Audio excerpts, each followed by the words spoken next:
Priit Raamat, number 5 Priit Mäeorg, number 7 veel siin Nõmme spordikeskuse Ranna Saharov, 18 Hans-Joosep Tammerik ja number 8 Werner Uibo. Augur Enemati poolelt siis väravahi kohustused on jagunenud Markus Luku ja Rauno Raise koha. Augur Enemat võitis 7 kohtumist 12 ja neil siis 17 punkti. Aga vaatame, see kõik ei mängi praegu enam üldse roll. Lukk kaugelt. Ja nüüd tuleb ära see esimene värav ja kas see oli nüüd Andres Aniko pea, mis oma väravast selle suuva kohtumist läks ja vaatame, Markus Lukk ilusasti. Jah, oma värava, Andres Aniko.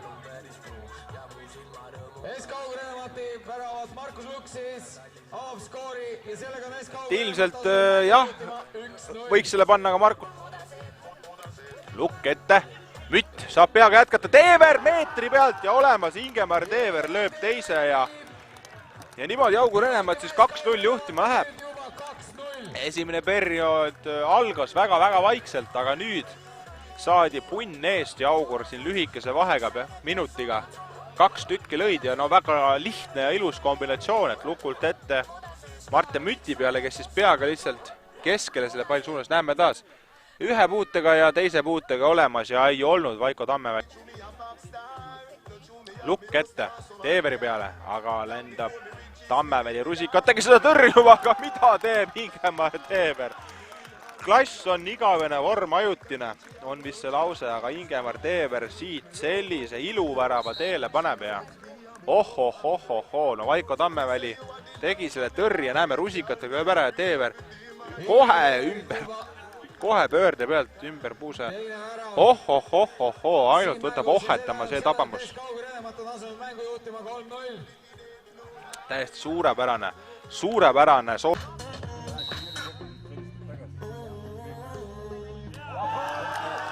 Ja 4-0 juba. Ja värava lööjaks Rasmus Munskind, kes sellega tõuseb oma meeskonnakaaslase Sander Lepikuga jagama siis meistriliiga väravate kuninga tiitlit. Ehk siis mõlemad mehed löönud nüüd 13 väravat meistriliigas. Ja vahepeal ütlen siis selle ära, et tänavusooaja esimesed tabamused, kui see tõesti tõele vastab, siis leidis vanameister ikka koha, kus need väravaid virrutada. Nüüd muidugi 20 ja enamgi minutit veel seda mängu jäänud on, siis 4-0 ei ole kindel eduseis, aga ta on juba päris korralik eduseis. Ja Ranna löök lendab posti, nii et Martel Leeme ja mäng natukene läks ta kontrolli alt ära õigusemõistjatel. Olid siin juba mõlemad meeskonnamängijad väga tugevas sõnasõjas kohtunikega ja pealtvaatajad ei hoidnud ennast tagasi ja niimoodi sünnib 5. värav, samal ajal kui mina kohtunikest räägin, lööb Sander Lepik Auguri 5. endast selle mängu esimese ja enda hooaja 14. Nüüd siis meistriliiga arvestuses 14 väravaga.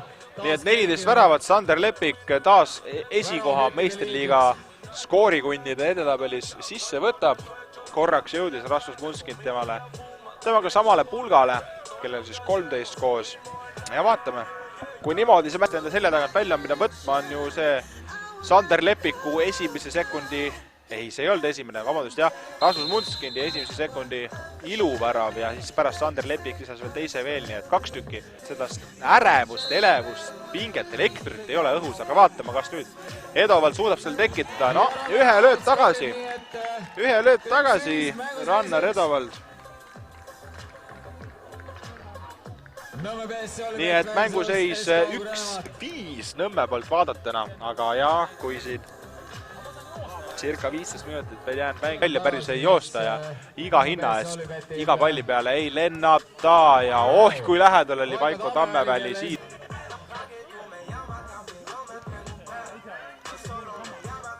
Saharovi kauglöök ja tuleb siit Nõmme teine, nii et kõik veel läbi ei ole. raske see muidugi olema saab, 8,5 minutit jäänud Nõmmel armuaega, aga 0-5-st on saanud vaikselt 2-5. Nii et ainult 3 väravat veel vaja tagasi lüüa. Vaatame, kui ärevaks see mängu lõpp siin läheb. Eelmine mäng Thunder Hackeri 1 jalgvärava vahel. Väga pingelist lõpp pakkus, kui Thunder Hacker 1-2 kaotusseisu 4-2 võiduks pööras. Ahnik ette. Raamat ette, Rand on olemas, üritab otse õhust, pöördlet lööb ja posti põrkab see pall. Ja nüüd Leo Kuuse võetakse selles olukorras maha ja Edovalt patustajaks on. Kas see oli nüüd veel alas sees ka?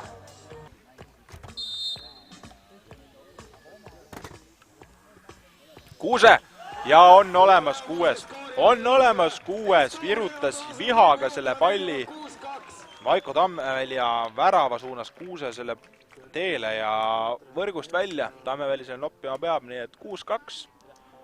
Augur seda kohtumist juhtimas on ja veel kord.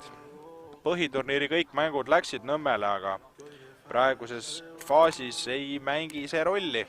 Ei mängi see absoluutselt rolli, sest on ju Augur Enevat see, kes aga suutis ikkagi Rauno Rahnik selle palli nurgalööki lükata, õnnega pooleks muidugi. Ja nüüd, kas see pall veereb ja on pall väravas? On pall väravas ja Indrek Palm lööb. Indrek Palm lööb selle värava ära ja 3-6 siis mänguses hetkel Indrek Palmile see tänavuse hooaja 8. tabamuseks.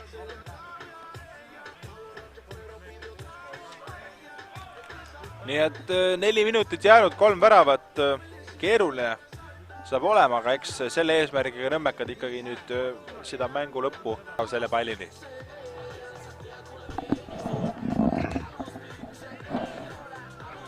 Ja kuldne võimalus Jesper Juhal, aga mida Juha ei suuda, seda Mütt teeb.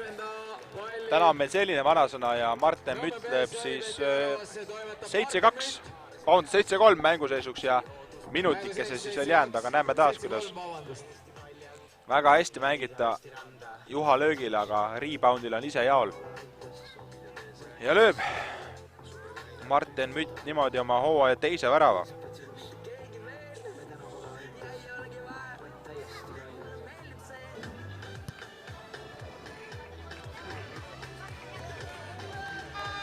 Raamatulöögis midagi ei tule ja nüüdki kõlab enne lõpusireen, kui siit pall väravasse lüüakse, aga Martin Mütt seda pärast lõpusireeni ikkagi teeb.